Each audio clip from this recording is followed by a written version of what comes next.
మెదక్ జిల్లా ముఖ్య నాయకుల యొక్క సమావేశానికి విచ్చేసినటువంటి పెద్దలకు, రాష్ట్రం నుంచి వచ్చినటువంటి రాష్ట్ర నాయకులకు అందరికీ, మరియు మెదక్ జిల్లాలో నుంచి వచ్చినటువంటి మండల మరియు జిల్లా అనుబంధ సంస్థల యొక్క ప్రతినిధుల ఈ యొక్క సమావేశం ఈరోజు సుమారు 4-5 గంటలుగా ఈ యొక్క ప్రసంగాలు, అలాగే చాలామంది వక్తలు మాట్లాడటం జరిగింది. ప్రతి నెల ఆ యొక్క మండల కమిటీల యొక్క రిపోర్ట్ తోటి జిల్లా కమిటీలు అక్కడ ఉన్నటువంటి సమస్యలపైన చర్చ జరిపి రాష్ట్ర కార్యవర్గానికి పంపించే ఈ యొక్క కార్యక్రమాన్ని రాష్ట్ర అధ్యక్షులు కాసాని జ్ఞానేశ్వర్ ముదిరాజు గారి ఆదేశాల మేరకు ప్రతి జిల్లాలో ఈ యొక్క సమావేశాలు ఏర్పాటు చేస్తూ గ్రామం నుంచి 10 మంది యాక్టివ్ కార్యకర్తలను తయారు చేయాలని వారు పిలుపునిచ్చారు. ఆ పిలుపు మేరకు తెలంగాణ రాష్ట్రంలో ఉన్నటువంటి నలుమూలలో ఉన్నటువంటి ప్రతి గ్రామంలో 10 మంది ముదిరాజులను ఐడెంటిఫై చేసే ఈ యొక్క కార్యక్రమం చేపట్టే ఈ యొక్క బాధ్యత జిల్లా కార్యవర్గాల పైన ఉన్నది. దాంట్లో భాగంగానే ఇక్కడికి వచ్చినటువంటి మండల స్థాయి రిప్రజెంటేటివ్స్ని అందరినీ కోరడం ఏంటంటే, మీ యొక్క గ్రామం నుంచి 10 మంది యాక్టివ్ కార్యకర్తలను మాకు ఇవ్వండి, మీ సమస్యలన్నింటినీ పరిష్కరించే బాధ్యత మేము తీసుకుంటామని ఈ సభాముఖంగా తెలియజేస్తున్నాం. చాలా సభల్లోనే చెప్పినట్టుగా ఇంతవరకు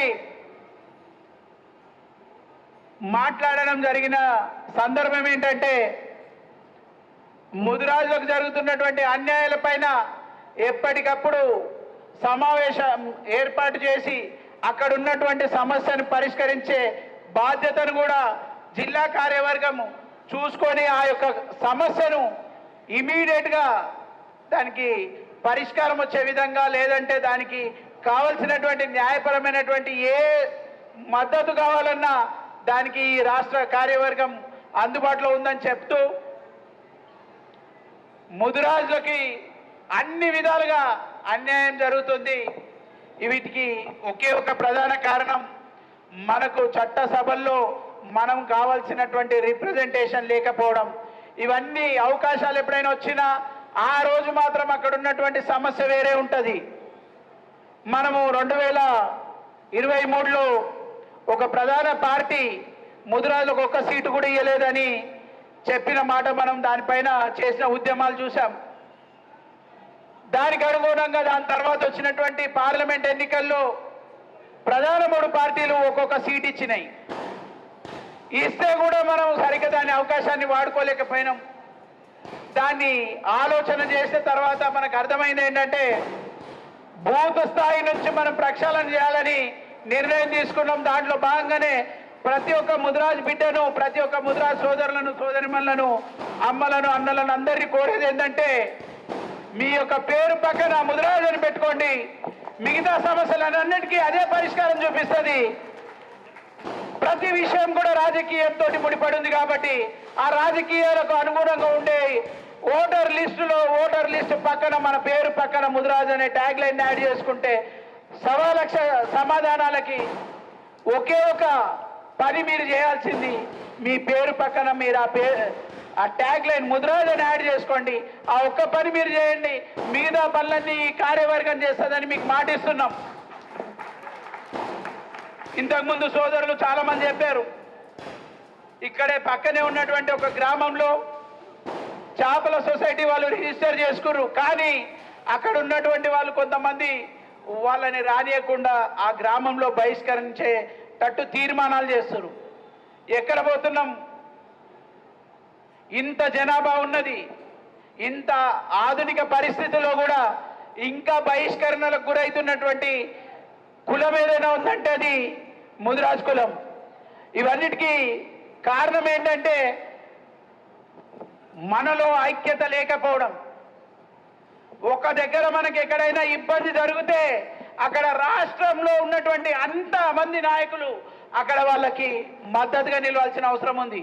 ఎందుకంటే మనకు ఒక గ్రామంలో 250 మందో 300 మంది సభ్యులు ఉన్నారు. ఆ సభ్యుల్లో వాళ్ళందరూ కలిసి ఫిషర్మెన్ సొసైటీలో వాళ్ళు ఎన్రోల్ చేసుకోవడం, దానికి రూల్స్ అనుగుణంగానే వాళ్ళకి సొసైటీ రిజిస్టర్ చేసి ఇవ్వడం జరిగింది. కానీ కొంతమంది స్వార్థపరులు, కొంతమంది మన బీసీ సంఘాల్లో ఉన్నటువంటి ఇతర బీసీ కులస్తులను, మన ఎస్సీ ఎస్టీ సోదరులను, మిగతా అందరినీ కూడా ఉసగొలిపి వీళ్ళపైన దాడి చేసే కార్యక్రమాన్ని చేయిస్తారు. వెనుక ఉన్నది ఎవరో మనందరికీ తెలుసు. వీటికి మనం వాళ్ళకి మద్దతుగా నిలవకపోతే మన పరిస్థితి దారుణంగా ఉంటుంది. అందుకే ఈ సభ ద్వారా మీకు తెలియజేస్తున్న ఆ గ్రామానికి ఇక్కడ ఉన్నటువంటి జిల్లా కమిటీ పోయి ఇమీడియట్గా దాంట్లో ఏ సమస్య ఉందో, న్యాయపరమైనటువంటి సమస్య ఉంటే న్యాయంగా చూద్దాం.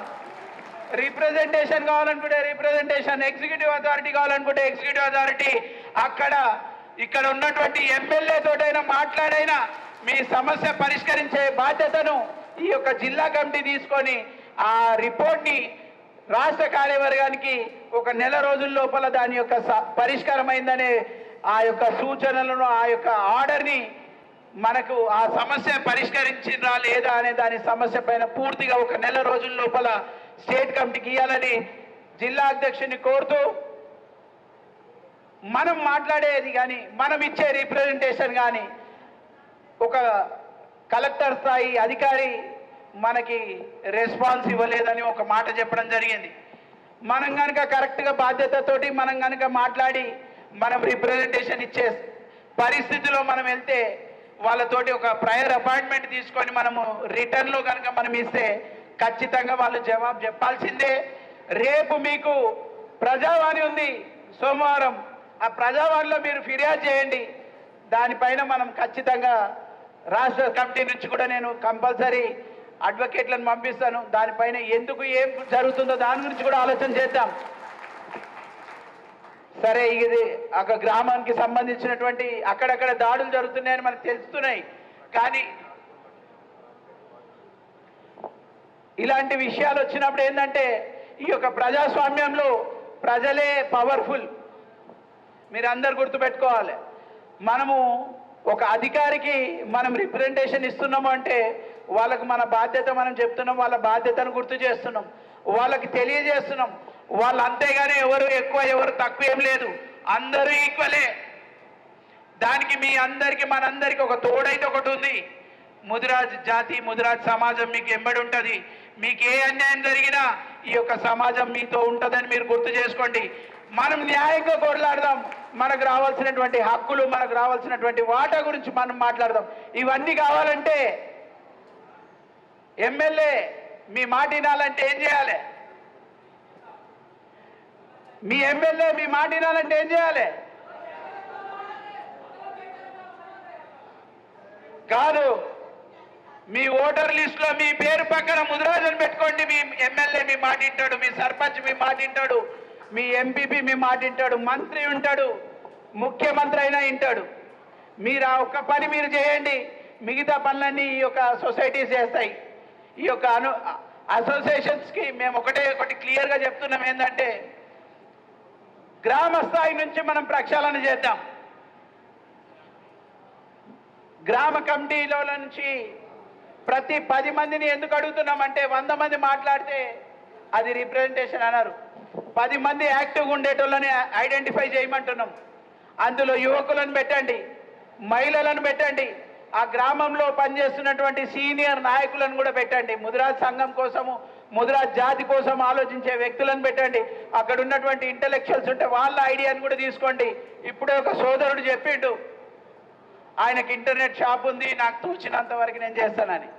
100% నిన్ను అభినందిస్తున్న తమ్ముడు. ఇది ఖచ్చితంగా మనం అందరితోటి, ఇది ఎక్కడో ఒక దగ్గరనో ఏదో దీనికి ఛార్జ్ కూడా లేదు. మనకు మన ఇంట్లో మన ఫోన్లో కూడా చేసుకోవచ్చు. దీన్ని ఎడిట్ చేసుకునే బాధ్యత ఈ 10 మంది సభ్యులతోటి ఏదైతే ఐడెంటిఫై చేస్తున్నామో ఆ కమిటీకి, మీరు ఆ కమిటీని కూడా నేను కోరేది ఏంటంటే జిల్లా కమిటీ ద్వారా రోజు దీని గురించి చర్చ జరపండి. మనము ఒక నెల రోజులలో కనుక ఈ ప్రక్రియని మనం పూర్తి చేసుకుంటే ఎప్పుడు ఈ యొక్క నోటిఫికేషన్ వస్తుందో తెలియదు, ఎప్పుడు కులగణన చేస్తారో తెలియదు. జనగణనలో కులగణన చేయాలన్నదే మన డిమాండ్. మనతో పాటు సబ్బండ వర్గాలకు సంబంధించినటువంటి బీసీలను, అట్టడుగునున్నటువంటి బీసీ కుల సోదరులను కూడా మనం మద్దతు ఇచ్చి మనము వాళ్ళకు కూడా చైతన్యనిచ్చి మనం అందరూ ఒక తాటిపైకి తీసుకురావాల్సిన బాధ్యత ముదిరాజుల పైన ఉందని ఈ యొక్క సభ ద్వారా తెలియజేస్తున్నారు. ఎందుకంటే మనతో పాటు చాలా మంది కులాలకి రిప్రజెంటేషన్ లేదు, వాళ్ళ గురించి మాట్లాడే పరిస్థితి లేదు. సో తెలంగాణ రాష్ట్రంలో అత్యధిక జనాభా కలిగి ఉన్న మన ముదిరాజులం అందరం కూడా బీసీ ఉద్యమానికి ఊపిరి పోద్దాం, బీసీలందరినీ ఏకతాటిపైకి తెద్దాం. చట్టసభల్లో బీసీలకు రిజర్వేషన్ వచ్చే విధంగా, మన హక్కులతో పాటు బీసీల రిజర్వేషన్ వచ్చే విధంగా మనం అందరం పోరాటం చేయాలని ఈ సభ ద్వారా మీ అందరికీ తెలియజేస్తూ కోరుతూ,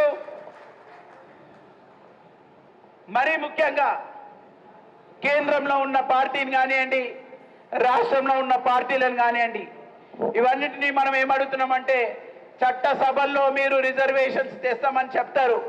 బీసీల మీద అందరికీ ప్రేమ ఉంటుంది, కానీ బీసీల రిజర్వేషన్ బిల్లు కోసం మీరు ఎందుకు మాట్లాడరు అనేది ఈ యొక్క సూటి ప్రశ్న ఈ యొక్క ప్రజాప్రతినిధులకి.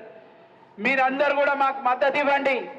ఎందుకంటే ఇక్కడ మేము ఎవరికి ఎగనెస్ట్ కాదు, మేమందరికీ పాజిటివ్గానే మాట్లాడుతున్నాం. ఎందుకంటే ఇక్కడ ఈ రోజున తెలంగాణ రాష్ట్రంలో కానివ్వండి, ఆంధ్ర రాష్ట్రంలో కానివ్వండి, రెడ్డి సోదరులు అదర్ క్యాస్ట్ కేటగిరీలో ఉన్నారు. అదే కర్ణాటకలో పోతే బీసీలు అవుతారు. ఇక్కడ ఉన్నటువంటి ఎస్టీ సోదరులు, లంబాడి సోదరులు వేరే రాష్ట్రంలో బీసీలు అవుతారు. కాబట్టి ఎవరికి కూడా వివక్ష లేదు. మనకిక్కడ ముదిరాజులు తెలంగాణ తెలుగు రాష్ట్రాల్లో బీసీలు అయితే, ఉత్తరప్రదేశ్లో ఎస్సీలు, గుజరాత్లో బీసీలు, ఇంకా కొన్ని చోట్ల ఎస్టీలుగా కూడా మనం గుర్తించినాం. కాబట్టి మనము బీసీలుగా అన్ని కులాలు ఉన్నాయి కాబట్టి ఎక్కడో ఒక దగ్గర వాళ్ళకి రిప్రజెంటేషన్ ఉండాలి, జనాభా దామాషా పద్ధతిలో రిప్రజెంటేషన్ ఉండాలని మన నాయకుడు కాసాని జ్ఞానేశ్వర్ ముదిరాజు గారు 2 దశాబ్దాల కిందనే ఆలోచన చేసిర్రు. ఆ ఆలోచనను కొద్ది కొద్దిగా అది విశ్వరూపం దాల్చింది.